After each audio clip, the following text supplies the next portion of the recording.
In this video, we will show how to insert a truss element in SeismoStruct. After creating our structural model, in the Materials tab, we click the Add Material Class option. A dialog box appears, where the material class type and the material model may be selected using a drop-down menu. For the material, we will select structural steel and set the material class to S275.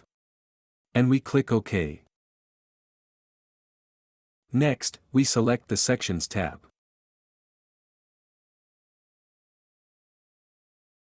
We click the Add General Material button. In the dialog window, we first assign a name to the element class.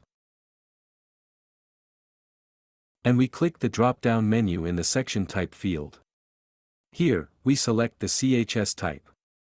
Next, we need to specify the material set of the section.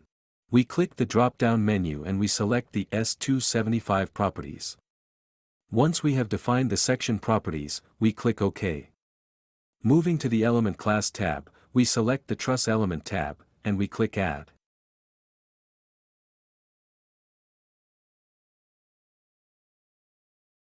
We enter the desired name in the Element Class field, and select the element type from the drop-down menu. Finally, we define the section name of the element. And we click OK. After defining all the parameters for the truss element, we proceed to the Element Connectivity tab. Here, we first select the Add button.